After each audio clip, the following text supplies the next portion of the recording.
बिस्मिल्लाहिर्रहमानिर्रहीम। अस्सलाम वालेकुम नाज़रीन, आप यूट्यूब चैनल देख रहे हैं। मैं इमरान खान हूँ।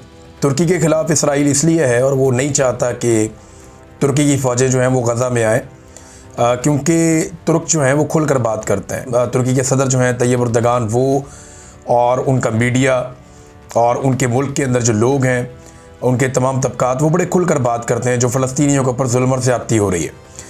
तुर्क मीडिया TRT की एक रिपोर्ट आई है और रिपोर्ट के मुताबिक गुज़िश्ता 2 साल के अंदर गज़ा में इसराइली हमलों से 20,000 से ज़ायद बच्चे शहीद हुए हैं, जबकि कई हज़ार बच्चे ज़ख्मी हुए हैं।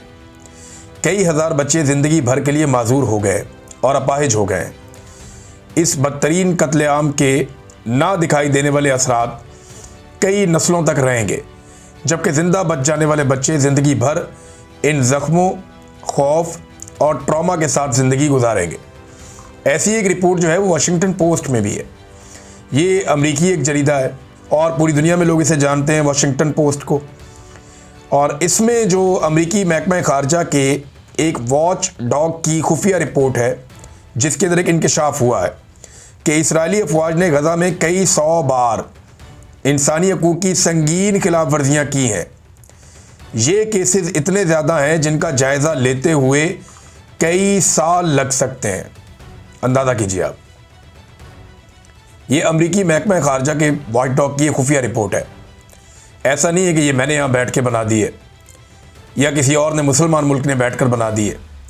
अमेरिका से एक रिपोर्ट आई है और वो रिपोर्ट कह रही है कि इतनी ज़्यादा इंसानी हकूक़ की खिलाफ वर्जियाँ और तबाही फेरी है इन्होंने, इनके जराइम इतने संगीन हैं गाज़ा में कि कई साल लग जाएंगे सिर्फ उनका जायज़ा लेते हुए। सज़ाएँ देना तो बहुत दूर की बात है।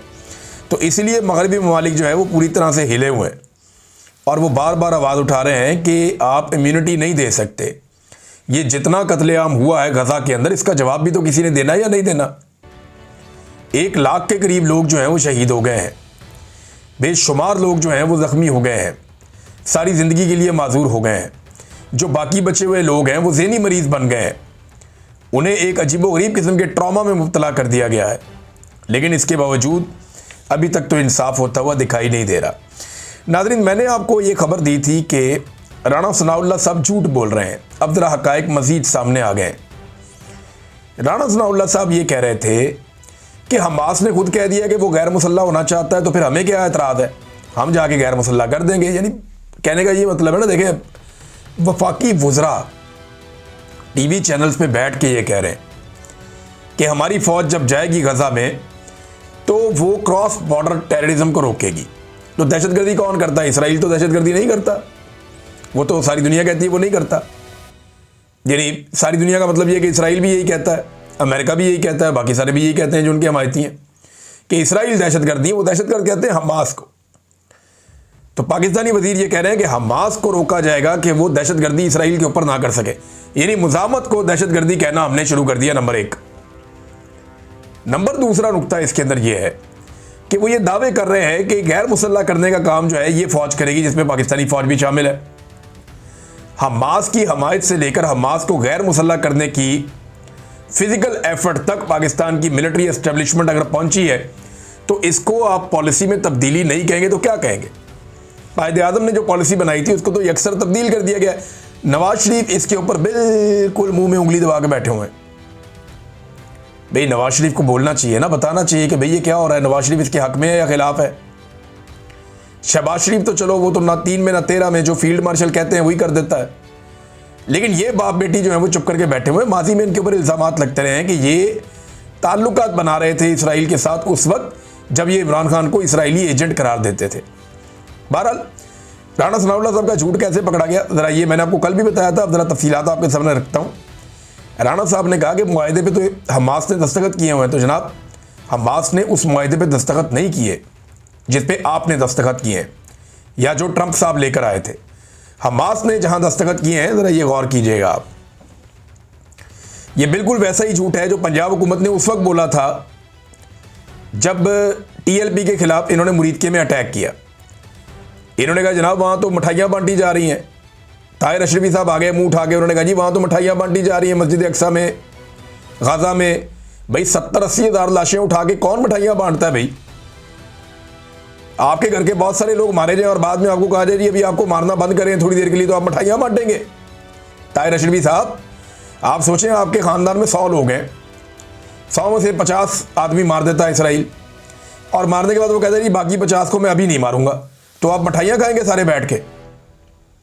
ये मिठाइयाँ जिसने बंटवाई हैं, जैसे बांटी गई हैं, जैसे उसकी वीडियोस बनाकर आपको दी गई हैं, ये सब जानते हैं कि ये क्या खेल खेला गया। ताहिर रशदी साहब आ गए थे जनाब को कहने के लिए। पूरी दुनिया में उस वक्त एहतजाज हो रहा था जब TLP वाले पाकिस्तान में एहतजाज कर रहे थे, पूरी दुनिया में हो रहा था, बरतानिया में, साउथ अफ्रीका में, यूरोप में, हर तरफ एहतजाज हो रहा था उन्हीं दिनों में, और सब आवाज़ उठा रहे थे। लेकिन TLP के खिलाफ जो इन्होंने किया, देखिए मैं TLP के बिल्कुल हक में नहीं हूं, मैं उसके बहुत खिलाफ हूं, मैं फिजिकली मेरी उनके साथ झगड़ा हुआ है मेरा, और मुझे उनकी पॉलिसी से सख्त इख्तलाफ है, लेकिन इसके बावजूद आप ऐसे घेरा डाल के निहत्थे लोगों को सरेआम हज़ारों गोलियां आप उनके ऊपर नहीं चला सकते। ये रियासत के मुंह को खून लग गया हुआ है और पागलों की तरह मारा जा रहा है इंसानों को पाकिस्तान में। ऐसा लगता है इन्होंने आबादी कम करने का एक तरीका और ढूंढ लिया है। अब ज़रा राना सनाउल्लाह साहब ने जो कहा, ज़रा उसको तो निकाल के आपके सामने रखता हूँ। जनाब, हुआ ये था कि हमास ने ट्रंप का पेश करदा 20 निकाती मुआहिदा कबूल नहीं किया था। ये है हकीकत, जिसकी वजह से कई मरहलों में मुआहिदा होना तय हुआ था। पहले मरहले के तौर पर सीज़ फायर और मग़वियों की रिहाई थी, दूसरे मरहले में मुर्दा अफराद की लाशों की वापसी थी, और फिर हमास ने कहा था कि जब तक के 2 रियासती हल के वाज़े खदोखाल और मसाइल हल नहीं हो जाते तब तक गैर मुसल्लह होने की शर्त पर बात नहीं होगी, और कोई भी गैर मुल्की हुकूमत या इंतज़ाम काबिल कबूल नहीं होगा। ये है हमास का जवाब।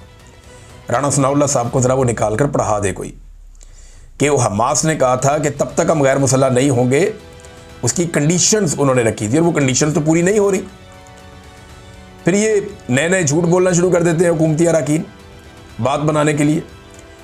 तो हमास ने नहीं कहा कि वो इस तरह गैर मुसल्लह हो जाएंगे कि और आके, और नेतन्याहू ने क्या कहा, उन्होंने कहा कि अगर जो गैर मुल्की अफवाज हैं जिनको हमने बुलवाया, जिनको हमने मंजूरी दी, NOC दिया जिनको, क्योंकि ईरान को NOC नहीं मिला, तुर्की को NOC नहीं मिला, यमन को NOC नहीं मिला, और कुछ ममालिक हैं उनको NOC नहीं मिला, और कुछ ममालिक ऐसे हैं जिन्होंने अपनी फ़ौज को गज़ा भेजने से इनकार भी कर दिया। लेकिन पाकिस्तान उन मुल्कों में से एक है जिसे NOC दिया है इसराइली हुकूमत ने कि आप अपने फ़ौजियों को गज़ा भेज सकते हैं। तो उन फ़ौजियों के बारे में नेतन्याहू ने कहा कि गैर मुल्की फ़ौज या तो हमास को निहत्ता करेगी या फिर ये काम हम खुद करेंगे, और वो बार बार अटैक करते भी हैं। यानी उनके दिमाग में ये बात बैठी हुई है कि जब दिल करेगा वो अटैक कर देंगे और इससे कोई फ़र्क नहीं पड़ता। एक और नाज़रीन ज़रा बड़ी खबर है, ये खबर आप देखिए, आपको हैरत होगी। ये एहतजाज के जो मनाज़िर हैं, ये जो मैं आपको दिखा रहा हूँ, कितने ज़्यादा लोग हैं, ये यरूशलेम में है। यरूशलेम जहाँ पे इसराइल ने अभी फ़िलहाल अपना कंट्रोल किया हुआ है, यहाँ पे इसराइली फ़ौज कंट्रोल करती है, उनकी पुलिस कंट्रोल करती है। मुसलमानों का दारुल हुकूमत इस जगह को होना है। अगर 1967 से पहले की पोजीशन पे जाना है अक़वाम मुत्तहिदा के मुताबिक, तो मुसलमानों का जो दारुल हुकूमत है वो यहाँ यरूशलेम को होना है, और यहाँ पे ये यहूदी एहतजाज कर रहे हैं, कोई और नहीं कर रहा, मुसलमान नहीं है। अब तक के लिए इतना ही, अपना ख्याल रखिएगा, अपने चैनल का भी। अल्लाह हाफ़िज़।